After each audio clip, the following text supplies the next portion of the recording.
Gloire à Dieu. On continue notre belle petite étude qui nous aide à avoir des idées pour l'évangélisation.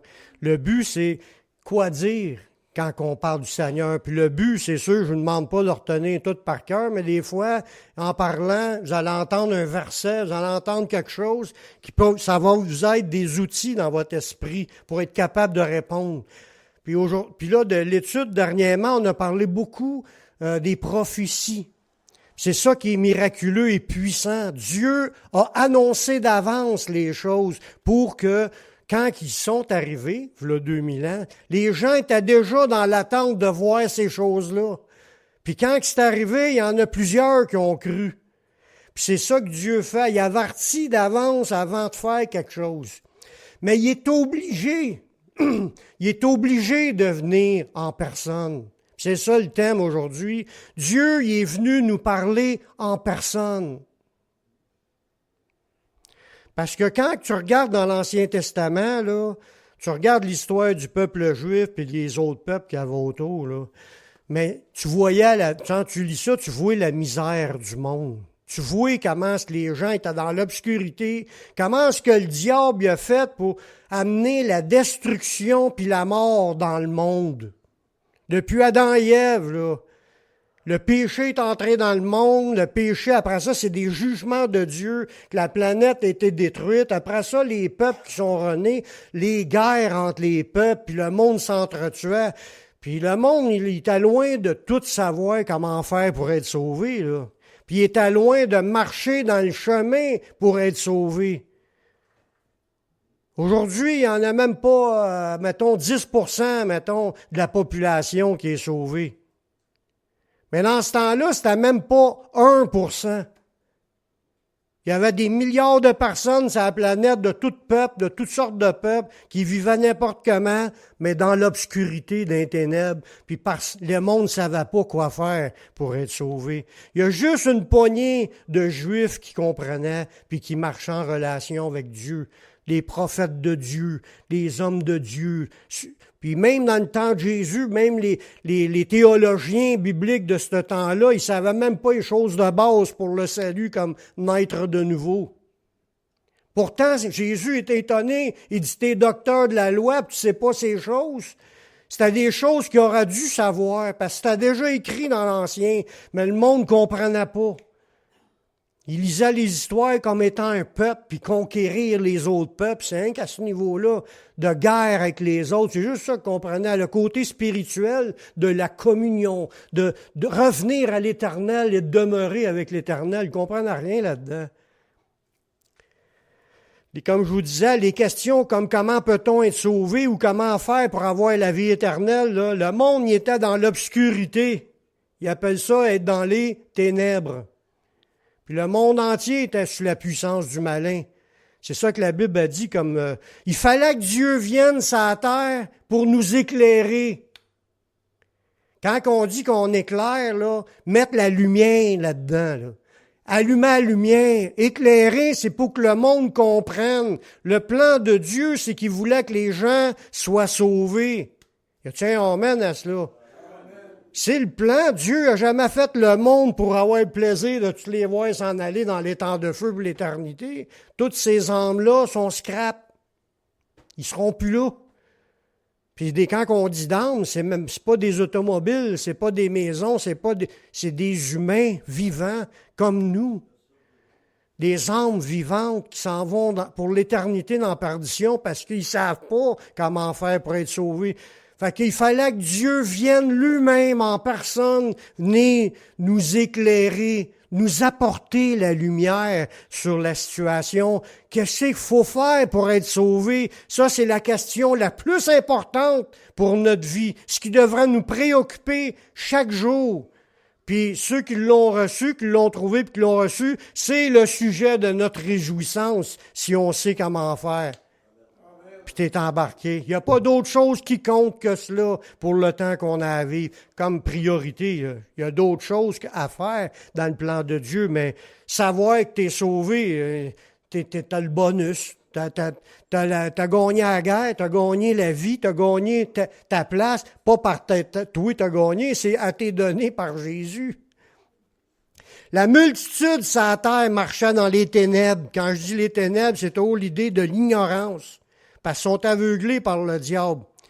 Mais Dieu a déclaré une parole dans l'Ancien Testament, une prophétie, ce qui est une promesse.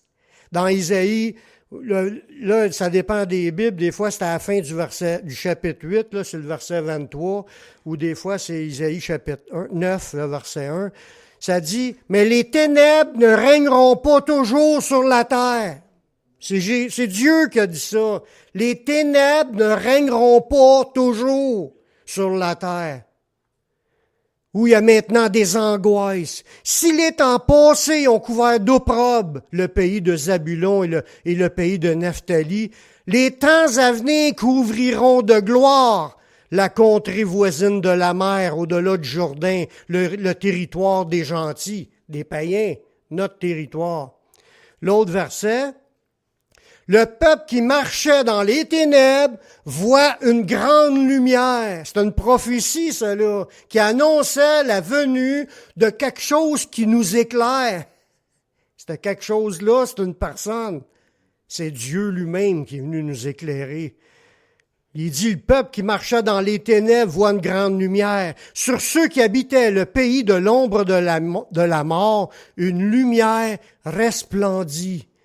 Puis cette parole-là s'est accomplie quand Jésus a passé dans ce territoire-là. Ça le dit que dans le territoire de Zabulon, de Naphtali, une grande lumière s'est levée. C'est le passage du Messie qui marchait sur cette terre. Dieu lui-même, fait homme, qui est venu pour parler puis apporter la lumière. Ses enseignements, ses révélations, son message, c'est la lumière qui est là pour éclairer tous les hommes. Puis Dieu a annoncé ça d'avance que c'était pour se produire, parce que les ténèbres régnaient sur toute la terre. La venue du Messie était annoncée. La venue de celui qui apportera la lumière aux nations. Il y a un autre passage dans Isaïe qui est en cours, une autre prophétie qui annonçait la venue de celui qui amène la lumière. Il dit, mon peuple, sois attentif. Isaïe 51, verset 4. Ma nation, prête-moi l'oreille. C'est un peu encore que ce qu'on disait un matin, que ce qu'on entendait des prophéties. Écoutez-moi, prêtez-moi l'oreille. Dieu veut parler. Car la loi sortira de moi et j'établirai ma loi pour être la lumière des peuples. Parle pas de la loi de Moïse, là. Elle était déjà sortie dans ce temps-là.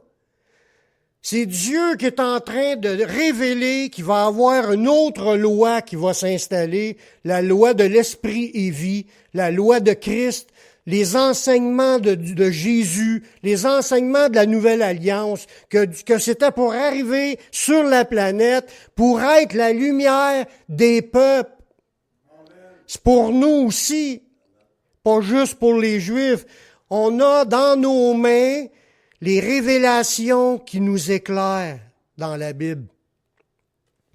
Il dit, ma justice est proche, la justice de Christ. Mon salut va paraître. Il parle du Messie qui s'en venait, qui est le salut de tous les hommes. Et mes bras jugeront les peuples.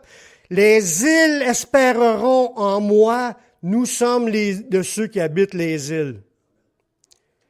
Puis ils se confieront en mon bras. C'est ce qu'on est en train de faire. On se confie dans le bras de l'Éternel qui agit encore aujourd'hui à cause que celui qui devait venir pour amener sa loi qui était pour être une lumière, mais les nouvelles lois spirituelles, pas une nouvelle méthode pour être sauvé, mais une nouvelle manière plus facile. Ça, on va le voir dans une autre étude plus tard, que dans la nouvelle alliance, c'est une alliance qui était plus facile d'arriver au salut que l'ancienne. Grâce à qu'est-ce que le Messie est venu nous apporter. Jean-Baptiste, lui, j'en parle quasiment à toutes les réunions de lui parce que il est un point tournant, lui, là, pour préparer la venue du Messie. Préparer la venue de celui qui est la lumière qui venait dans le monde pour nous éclairer. Jean-Baptiste a été désigné par Dieu pour nous présenter cette lumière qui doit nous éclairer. C'est ce qu'on voit dans Jean 1, le verset 6, à partir du verset 6. Il y eut un homme envoyé de Dieu, son nom était Jean. Salut. Il vint pour servir de témoin, pour rendre témoignage à la lumière. De quelle lumière qu'on parle? La lumière qui est annoncée dans l'Ancien Testament des prophéties. La lumière est annoncée qui viendra, puis Jean-Baptiste est celui qui était là pour préparer, pour rendre témoignage à la lumière, afin que tous crussent par lui. Fait que le témoignage de Jean-Baptiste, c'est d'amener tout le monde à croire en la nouvelle lumière qui s'en venait. À croire dans qui il était, pas à croire dans ce qu'il disait. Puis là, ça spécifie en parlant de Jean-Baptiste que Jean-Baptiste, il n'était pas la lumière, mais il parut pour rendre témoignage à la lumière. Cette lumière qui est la véritable lumière, la vraie lumière.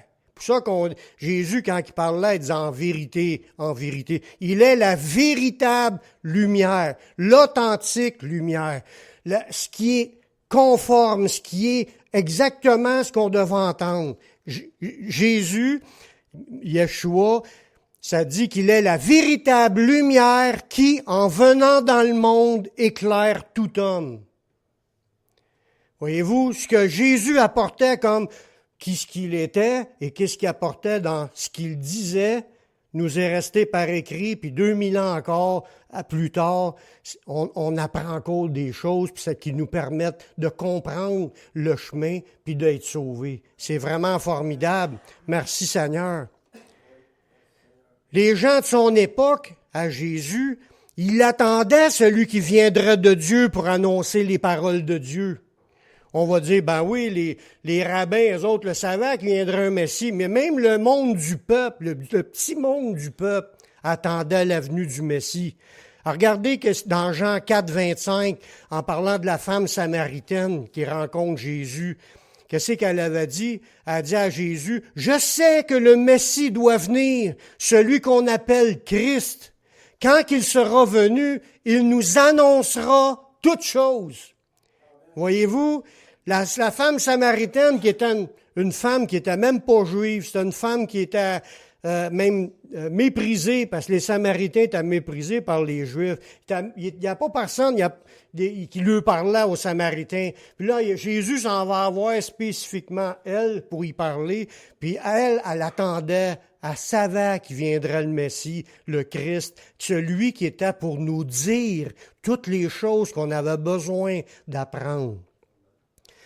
Puis tu vois que Dieu avait déjà préparé des cœurs à recevoir le message du Messie. Comme j'ai dit la semaine passée dans le verset Jean 1, 17, ça dit « La grâce et la vérité sont venues par le Messie ». C'est ce que ça dit dans Jean 1, 17. « Car la loi a été donnée par Moïse, mais la grâce, le cadeau du salut, et la vérité sont venues par Jésus-Christ ». Puis quand on parle de la vérité dans ce texte-là, c'est ce qui est certain, ce qui est sûr d'être vrai.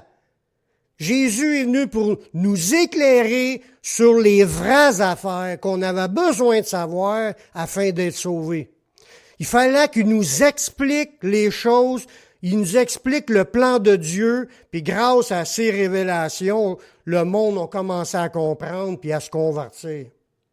Mais il fallait que cette lumière-là vienne descendue du ciel. Avant cette révélation-là, le monde, ça va pas où se gorocher. Ça vivait n'importe comment. Puis il y en avait très peu qui marchaient réellement en communion avec Dieu.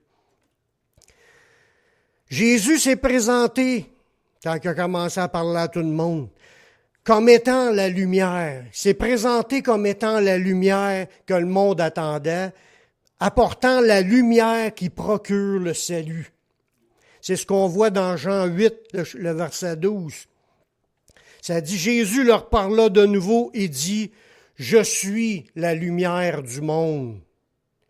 Celui qui me suit ne marchera pas dans les ténèbres, mais il aura la lumière de la vie. » On voit là-dedans que les paroles de Jésus, qu'on dit les paroles de vérité, les paroles certaines, que si tu suis Jésus, puis t'écoutes ses paroles, tu marcheras pas dans des ténèbres.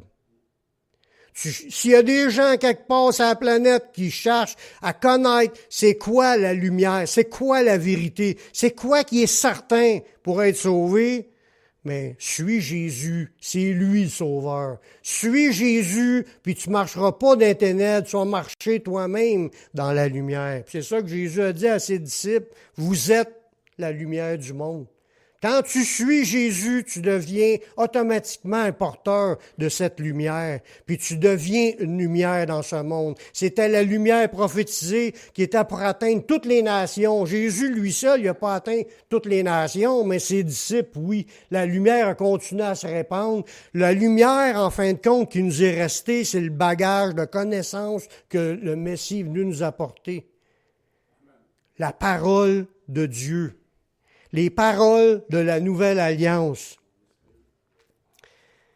On a vu dans la semaine passée que Jésus, le Yeshua, Jésus est la parole de Dieu. Jésus est la parole faite chair. Dieu, il est venu nous visiter. C'est la parole faite chair. Fait que chaque fois que tu vois dans l'Ancien Testament que Dieu parle, comme Dieu dit que la lumière soit, puis la lumière fut. Celui qui disait, là, c'est Jésus qui parlait. C'est lui qui est la parole qui s'est faite chair. Jésus n'était pas n'importe qui, c'était Dieu qui commande aux choses, puis les choses se mettent en place. C'est vraiment, là, ses paroles sont puissantes. C'est pas, oh, il a dit ça, mais faut t'en prendre, faut t'en laisser. Non. Qu'est-ce que Jésus dit? C'est ça. Point. C'est la vérité. On est libre d'adhérer, il force pas personne, mais moi je vous dis, passez pas à côté de ce que Jésus a dit. Suivez Jésus pour demeurer dans la lumière.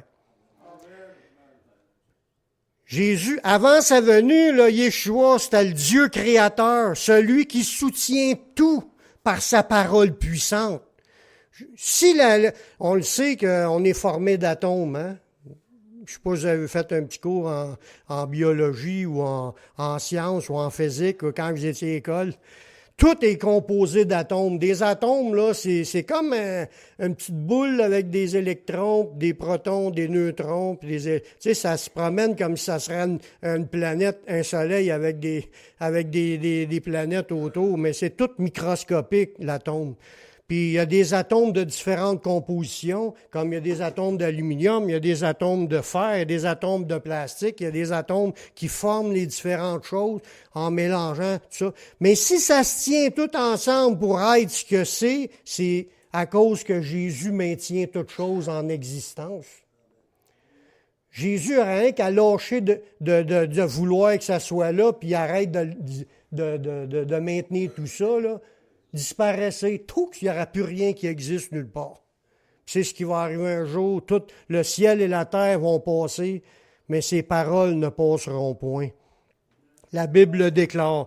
Puis on voit ça dans Hébreux 1, chapitre 1, verset 2. On l'a déjà vu, ce verset-là, ensemble, mais ça fait du bien de les revoir. Il dit, dans ces derniers temps, Dieu nous a parlé par le Fils, qu'il a établi héritier par lequel il a aussi créé le monde. Dieu a créé le monde par Jésus. C'est Jésus qui a ordonné pour que les choses se mettent en place. Ça dit qu'il est le reflet de la gloire de Dieu puis l'empreinte de sa personne. Et l'autre verset, soutenant toutes choses par sa parole puissante. Jésus soutenait, il soutient encore aujourd'hui, toutes choses par sa parole puissante.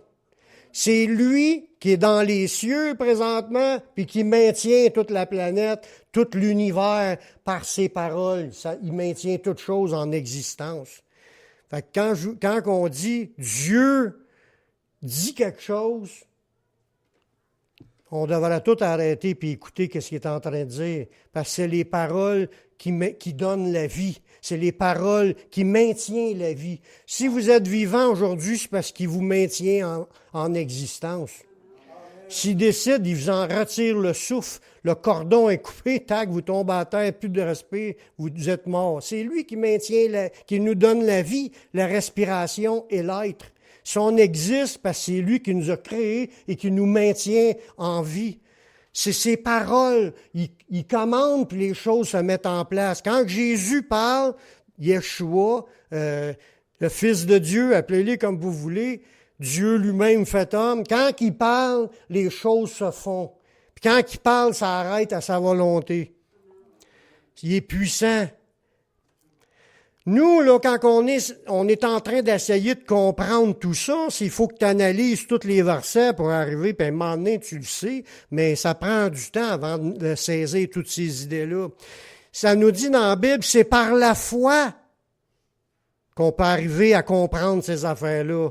C'est pas nécessairement parce qu'on a fait une chose comme tu prends d'une couleur puis une autre couleur, tu les mixes ensemble, ça devient une autre couleur. Par l'expérience, on peut voir un résultat, mais pour arriver à découvrir les choses invisibles, faut y aller par la foi. Puis la Bible, elle nous dit, c'est par la foi que nous croyons que tout ce qui a été créé, ça a été créé par la parole de Dieu. Yeshua. Par la foi. C'est ce que ça nous dit dans Hébreux 11.3. C'est par la foi que nous reconnaissons que le monde a été formé par la parole de Dieu. La parole faite chair. C'est Yeshua qui a tout créé.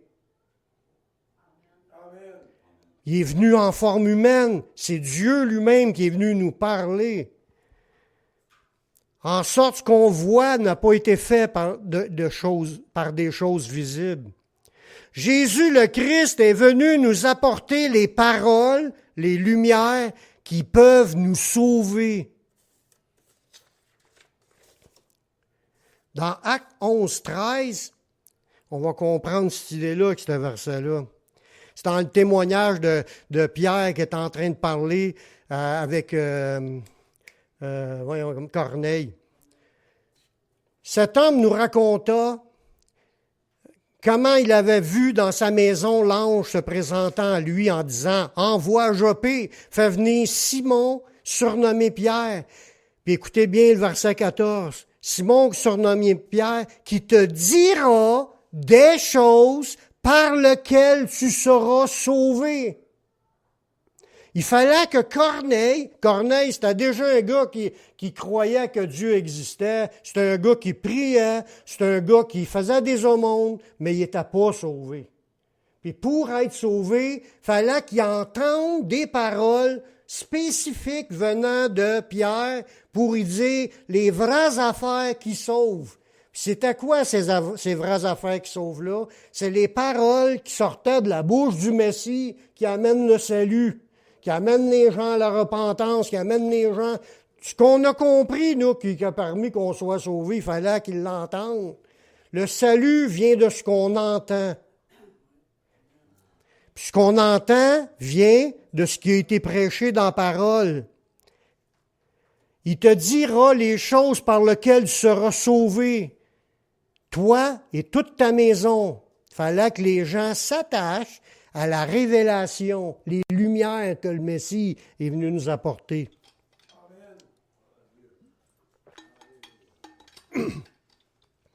Nous aussi, nous avons été sauvés par la parole qui vient du Messie. Dans Jacques 1,18, ça nous le dit. Il nous a engendrés, selon sa volonté, par la parole de vérité.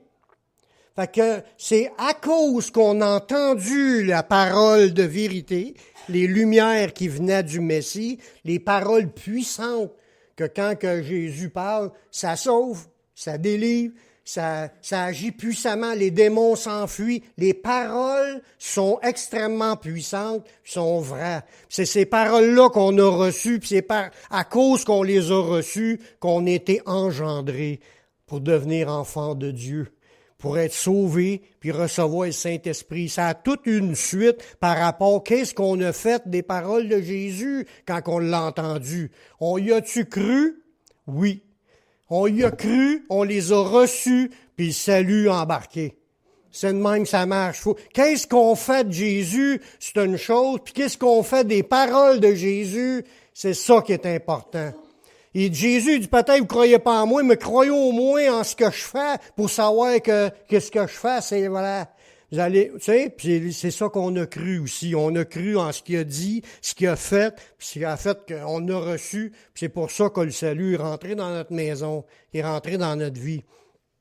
Les paroles sorties de la bouche de Dieu sont encore des paroles vivantes et puissantes pour transformer des vies. C'est les paroles qui sont sorties de la bouche de Jésus.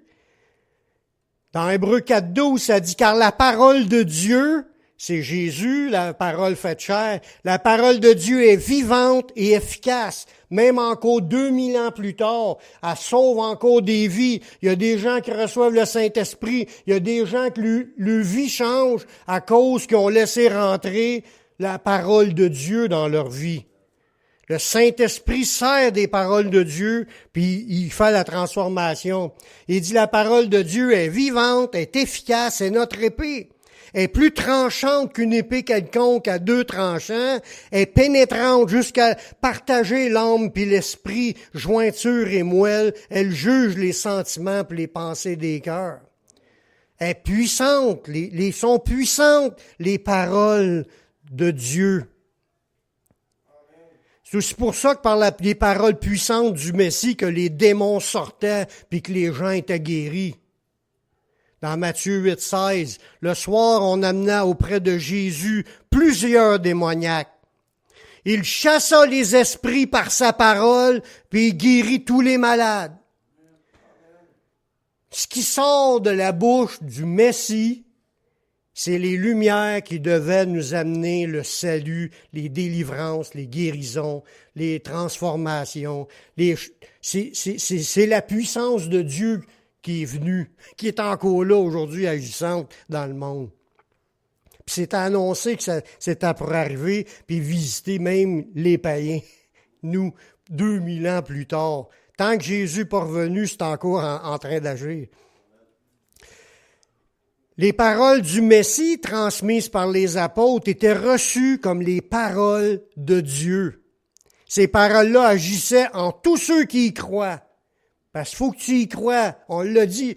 Dans les prophéties, ça a été dit un matin. Il fallait y croire aux paroles de Dieu pour voir les choses se mettre en marche. La parole de Dieu est agissante dans ceux qui y croient. Tu peux en entendre parler, là, plein de paroles, puis ça rentre là, puis ça sort là, tu verras pas les choses s'accomplir. Si tu y crois, tu t'accroches, tu vas voir des choses s'accomplir. Parce que ça agit dans ceux qui croient. Dans 1 Thessaloniciens 2.13, c'est pourquoi nous rendons continuellement grâce à Dieu qu'en recevant la parole de Dieu que nous avons fait entendre, puis Paul, il dit, ce qu'on vous a expliqué, c'est les paroles du Messie. La parole faite chair, c'est le Messie. On répète ce que lui a dit. Puis ce qu'on vous a fait entendre, c'est les paroles du Messie, les paroles de Dieu. Il dit, vous l'avez reçu. Ces gens-là l'avaient reçu, ils croyaient au Messie. Il dit, vous l'avez reçu non comme la parole des hommes, mais comme elle l'est véritablement, comme la parole de Dieu. Ils l'ont reçu pas comme, c'est Paul qui parle. Non, ils ont reçu ce que Paul disait comme étant la parole de Dieu qui agit en vous qui croyez. La parole de Dieu, même si tu l'entends par un disciple, s'il dit la parole de Dieu, crois-la, puis tu vas la voir agir dans ta vie, cette parole-là. Parce que c'est la parole du Messie, la puissante parole qui maintient toute chose en existence. Elle est vivante, elle est puissante, puis elle agit encore aujourd'hui. Y a-tu un amen de temps en temps? Les paroles de la bouche de Dieu sont aussi une nourriture spirituelle pour nous garder dans la foi puis nous assurer notre croissance dans le Seigneur. Dans 1 Pierre 2.2, ça dit « Désirez comme des enfants nouveau-nés ». Un enfant nouveau-né, là, quand il a soif, il te le montre qu'il désire du lait.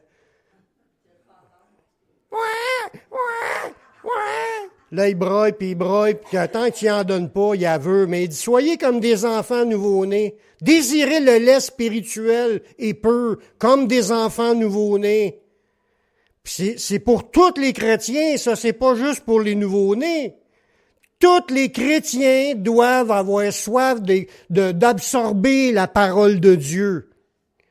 Que ce soit par vos yeux ou par vos oreilles, il n'y a pas d'autre moyen que ça pour les laisser rentrer. Mais si tu peux pas respirer ça, là, puis même à moins que tu lis le braille et tu es capable d'y toucher, puis là, tu te mets à brailler en suivant ça. Mais ça dit à tout le monde, désirez comme des enfants nouveau-nés le lait spirituel et pur, puis il y a une raison. Paul, il dit la raison, afin que par lui, ce lait spirituel et pur-là, vous croissiez pour le salut. Si tu veux une croissance spirituelle dans ta vie, c'est sûr que physiquement, on n'a pas eu besoin de la chercher, mais il a fallu qu'on se nourrisse pour avoir une croissance physique. Mange pas, tu n'auras pas de croissance physique. Tu n'atteindras pas ta pleine maturité en santé, puis tu risques même de mourir si tu ne manges pas quand tu grandis, quand tu es dans ta vie physique. Mais la vie spirituelle, c'est la même affaire. Mange pas de la Bible, là, tu m'en reparleras de ta foi. Mais je pense que tu vas parler plus de tes doutes que de ta foi. Les chrétiens là, qui sont remplis de doutes, là, souvent c'est du monde qui ne lise pas gros le Bible. Je chicane pas, là, je fais juste le dire. Si tu lis, il dit la foi vient de ce qu'on entend vient de la parole de Dieu. Plus tu vas t'en nourrir, plus tu vas te renforcer dans le Seigneur. On vient à l'église, on est en train de manger un bon lunch spirituel là, présentement. Mais quand on sort pour le reste de la semaine, il faut que vous continuez à manger chez vous. Trouvez des manières pour vous nourrir. Lisez au moins, c'est pas à moi de vous dire quelle quantité aller, c'est pas à moi qui va vous dire un quart de tasse, une demi-tasse ou 3/4 de tasse de gruyot à manger pour déjeuner. C'est pas à moi à vous dire ça. Mais dans le Seigneur, vous avez une portion à aller chercher à tous les jours si vous voulez au moins survivre spirituellement. Si tu veux croître pour le salut, désire comme un enfant nouveau-né le lait spirituel et pur. C'est la parole du Messie, c'est la lumière de Dieu qui nous a été donnée pour nourrir notre foi, pour qu'on soit solide dans le Seigneur. Tous ceux qui se nourrissent de la parole de Dieu et qui l'enseignent sont des bons serviteurs de Jésus-Christ. C'est ça que la Bible dit dans 1 Timothée 4,6. Paul parle à Timothée, il dit, en exposant ces choses aux frères, tu seras un bon ministre de Jésus-Christ, nourri des paroles de foi et de la bonne doctrine que tu as exactement suivi. Lui, Timothée, il était enseigné dans la bonne doctrine. C'est Paul qui y parlait. C'est sûr qu'il est enseigné des vraies doctrines. Il n'a pas entendu de déraillement trop. Tout ce qu'il a entendu, Timothée, c'était la sainte doctrine. Et il dit, t'as entendu, tu t'es nourri de la sainte doctrine, tu t'es nourri des paroles de foi, mais expose ça aux autres, puis tu vas être un bon serviteur de Jésus-Christ. Puis dans un sens, spirituellement, on est tous supposés de s'en nourrir et tous, on est capable d'expliquer des affaires. Tous sont capables de parler même à des gens dans le monde pour dire des choses que Jésus a faites dans vos vies ou des phrases qui vous ont touché, des paroles de Dieu pour amener vos familles, amener vos amis au salut. Le prochain verset, j'en ai déjà parlé, mais c'est des versets qui font mal parce que c'est sûr qu'un jour, tout le monde va avoir à faire face au jugement devant Dieu. Puis ce jugement-là va être face aux paroles de Jésus. Ça dit dans Jean 12, le verset 47, « Si quelqu'un entend mes paroles, c'est Jésus qui parle, et ne les garde point. » Ouch. Il est venu pour apporter la lumière, puis les gens, ils les gardent pas. Ils ne sont pas intéressés. Ils ne veulent pas le savoir. ça lui passe par une oreille, sort par là. Achale-moi pas avec ça. C'est ça qu'ils font, là. Nous, c'est le contraire. On veut en entendre parler. Quand vous venez à l'Église, avez-vous cette soif-là? Je veux en entendre des choses qui viennent de la parole, qui vont me bénir, qui je vais sortir de là. Ça va faire du bien. Mais Jésus, il dit, quelqu'un entend mes paroles puis il les garde point. Il dit, c'est pas moi qui les juge, car je suis venu non pour juger le monde, mais pour sauver le monde. Mais celui qui me rejette et qui ne reçoit pas mes paroles a son juge. La parole que j'ai annoncée, c'est elle qui le jugera au dernier jour. Ça veut dire que même après que la planète soit détruite et que tout existe, tout ce qu'on voit n'existera plus, les paroles de Jésus vont être encore là, l'autre bord, en train de juger toutes les âmes qui ont vécu sur la planète. Il ne faut pas oublier, comme c'est dit aussi dans un autre verset, que les paroles du Seigneur continueront d'agir éternellement. Dans 1 Pierre 1, 25, je finis avec ce verset-là. Mais la parole du Seigneur, les paroles du Seigneur demeurent éternellement. Et cette parole est celle qui vous a été annoncée par l'Évangile. On n'a pas besoin de chercher loin. On l'a tous dans nos mains, la parole du Seigneur. Puis il dit, rejette pas ce qu'il y a là. Parce que si tu rejettes la parole, tu rejettes Jésus avec. Ben beau dire, oh, je crois en Jésus, puis il n'est pas intéressé de savoir ce que Jésus a dit, puis il n'est pas intéressé encore moins d'observer, de mettre en pratique ce que Jésus dit. Parce que quand il dit garder ses paroles, c'est pas les savoir par cœur. C'est du monde qui cherche à les mettre en pratique. Si Jésus dit tourne à gauche, je sais qu'il veut que je tourne à gauche, mais moi je tourne à droite. Es-tu en train de garder ses paroles? Non. Garder, c'est de mettre en pratique. Cherchez à mettre en pratique ce que Jésus dit. Il dit dans un autre passage, mettez en pratique la parole et ne vous trompez pas par des faux raisonnements. Parce qu'il y en a qui cherchent des moyens de réfléchir pour ne pas avoir à mettre en pratique. Nous, Jésus, il dit, suis-moi. Si tu veux suivre Jésus, tu vas te mettre à obéir ce qu'il dit. Amen. On est-tu du monde qui veulent marcher pour Jésus et avec Jésus?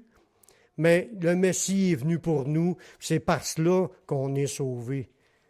Il nous a donné sa lumière, on l'a saisi, on le croit, puis on marche par la foi dans ce qu'il a dit. Puis notre foi grandit parce qu'on se nourrit de la parole de Dieu. Amen.